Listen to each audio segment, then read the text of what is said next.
نے کہا کہ آؤ تم بھی آؤ ہم بھی آتے ہیں، اور تم اپنی دعوت لے کر آؤ، ہم اپنا نامہ اعمال اٹھا کے لاتے ہیں، اور دیکھو کس کس کی مہر ہے لگی ہوئی۔ فیصلہ بس ایک نگاہ پہ ٹھہرا ہے فیصلہ دل کا، اور تم بھی آؤ ہم بھی آتے ہیں، اور جو مسئلہ کتاب و سنت کے خلاف ہمارا ہو، کعبے کے رب کی قسم ہے اس دن کے سورج کے ڈوبنے سے پہلے اس مسئلے کو چھوڑنے کے لیے تیار ہیں۔ کیوں؟ جو بات قرآن میں نہیں، محمد کے فرمان میں نہیں، وہ اہل حدیث کا مسلک ہو سکتا ہی نہیں ہے۔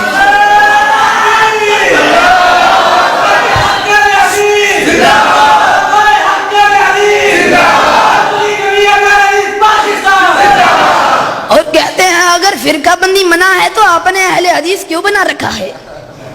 اور ہمارے چند جاہل بھائی اس بحث میں پڑ گئے، ہمارا فرقہ، ہمارا مسلک، ہمارا کوئی فرقہ نہیں۔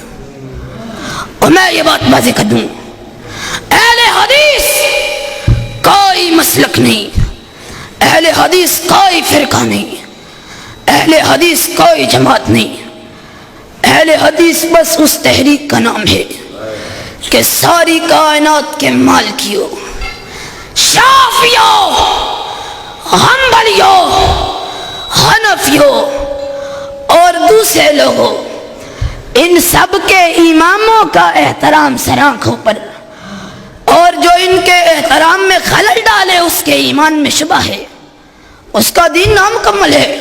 کہتے ہیں ان سب کی محبتوں کو اپنے دلوں میں بساؤ، کسی کے خلاف بات کرنا ہم گناہ سمجھتے ہیں، ان سب کی محبتوں کو اپنے دلوں میں بساؤ، لیکن تاریخ یہ ہے ان میں سے ہر ایک کوئی بھی معصوم نہیں ہے، اور ان میں سے ہر ایک کوئی بھی معصوم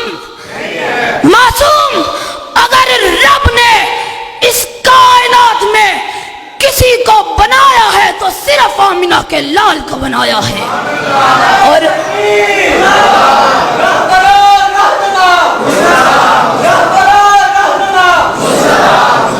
اور ہم نے کہا ان غریبوں کا مسلک بھی سن لو کہ ہم نے ہر دور میں تقدیس رسالت کے لیے وقت کی تیز ہواؤں سے بغاوت کی ہے، چھوڑ کر سلسلہ رسم سیاست کا فسو فقط نام محمد سے وفا کی ہے۔